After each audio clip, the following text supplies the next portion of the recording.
വികസനവും രാഷ്ട്രീയവും ചൂണ്ടിക്കാട്ടിയാണ് ആലപ്പുഴയിലെ ഇടത് സ്ഥാനാർത്ഥി ജനങ്ങൾക്കിടയിലേക്ക് വീണ്ടും എത്തുന്നത്. റെയിൽവേ ഇരട്ടപ്പാത, വൈറോളജി ഇൻസ്റ്റിറ്റ്യൂട്ട് തുടങ്ങി എടുത്തു പറയാൻ നിരവധി വികസനങ്ങളാണ് ആരിഫ് മണ്ഡലത്തിൽ നടപ്പിലാക്കിയത്. 2019 ഒക്ടോബർ 8-നാണ് പെരുമ്പളം ദ്വീപ് നിവാസികൾക്ക് മുഖ്യമന്ത്രി പാലമെന്ന സ്വപ്നം ഉറപ്പു നൽകിയത്. LDF സർക്കാർ അധികാരത്തിൽ വന്ന് കഴിഞ്ഞ 4 വർഷത്തിനുള്ളിൽ തന്നെ പാലത്തിന്റെ നിർമ്മാണം പൂർത്തീകരണത്തിലേക്ക് കടക്കുകയാണ്. കേരളത്തിലെ തന്നെ കായലിന് കുറുകെയുള്ള ഏറ്റവും നീളം കൂടിയ പാലമാണ് 100 കോടി രൂപ മുടക്കി നിർമ്മിച്ചു വരുന്നത്.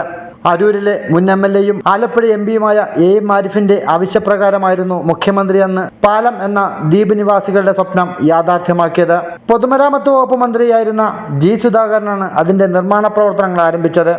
പാലത്തിന്റെ നിർമ്മാണം പൂർത്തീകരണത്തിലേക്ക് കടക്കുന്ന ഘട്ടത്തിൽ അരൂരിലെ മുൻ MLA ആരിഫും മുൻ മന്ത്രി G. സുധാകരനും പാലം സന്ദർശിച്ചു. കഴിഞ്ഞ LDF ഗവൺമെന്റ് കാലത്ത് പെരുമ്പളം ദ്വീപിനെ മെയിൻലാൻഡുമായിട്ട് ബന്ധപ്പെടുത്താൻ ഒരുപക്ഷെ കേരളത്തിലെ ഏറ്റവും ഒരു ദീർഘമേറിയ പാലം അന്ന് MLA ആയിരുന്ന സവാരിഫാണ് നിർദ്ദേശിച്ചത്. അപ്പോൾ 100 കോടിയോളം രൂപയുടെ ഒരു പാലം എന്ന് പറയുമ്പോൾ ഡിപ്പാർട്ട്മെൻറ്റൊക്കെ കുറച്ച് ചർച്ചയൊക്കെ നടന്നു. അങ്ങനെ ഏതാനും മാസമൊക്കെ അതിനു വേണ്ടിയൊക്കെ എടുത്തു.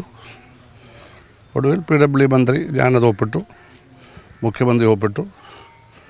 അങ്ങനെ പാലത്തിന് 100 കോടി രൂപയും സാങ്ഷൻ ചെയ്തു. 10,000-ൽ താഴെ മാത്രം ജനങ്ങൾ താമസിക്കുന്ന ഈ ദ്വീപ് നിവാസികളുടെ ആവശ്യമായിരുന്നു പാലം.